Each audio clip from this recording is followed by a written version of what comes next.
On Monday, February 12th, a multi-city pursuit and multiple carjackings took place, ending in guns drawn in Maple Valley with a potential homicide suspect being taken into custody. Over the last 2 days, myself and my team have managed to reconstruct the entire event, get footage from the air, be able to talk to victims who were involved in this, and learn more about what happened. Here's the entire breakdown. In the 1 o'clock hour on that Monday, Guardian 1 was flying overhead, managed to find a LoJack hit on a stolen Escalade. That stolen Escalade was driving around Kent, and so Kent PD decided to follow it, but not initiate, because in Washington State, if all you have is a stolen car, that's not enough to pursue. So that then pulled into this gas station right here and stopped at pump 8. Went inside, dropped $6 on the counter, went back out to fill the gas. At that point, 2 Kent police officers pulled up in an attempt to stop the vehicle. The suspect then dipped out, and here's what's happened next. From the Shell station, the Escalade went south, then east on 212th, trying to get away. Officers stayed back and out of sight, with Guardian 1 relaying locations the whole time. Then we get to this intersection behind me here at 108th and 208th in Kent.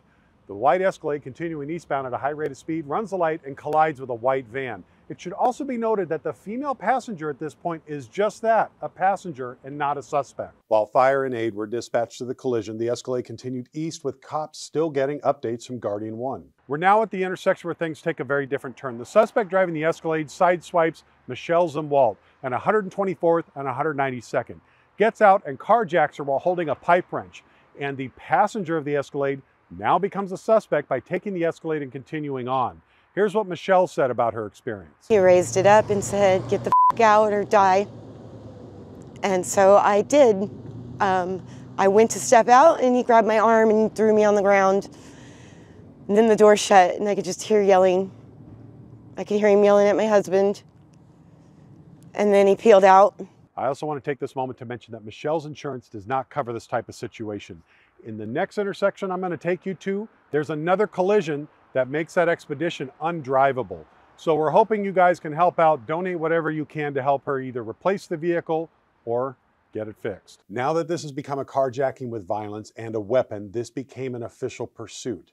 While the female is now being chased in the Escalade, the red expedition doesn't make it far, coming up here to the intersection of 140th and Southeast 192nd, before hitting another vehicle, this time a blue Subaru Forester. It's not clear if the expedition became completely immobile here, if it already started, and that's why he got rid of it so quickly, but the front drive tire on the driver's side is now turned in and not able to continue.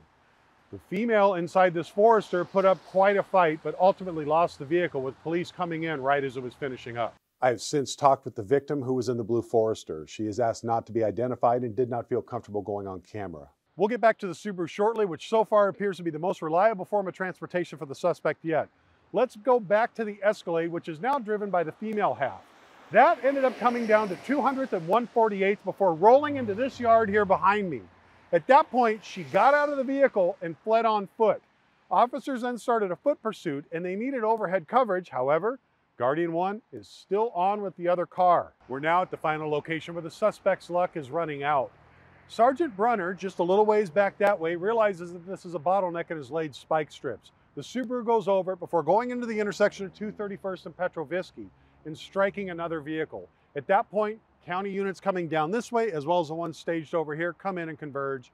The suspect gives up, hands up in the air, and once Guardian 1 is done here, goes back to the other location to help find the female suspect. Now that the male half is in custody, Guardian 1 is able to break away and come back here to the location where the Escalade rolled and help find the female, who's now back in the woods.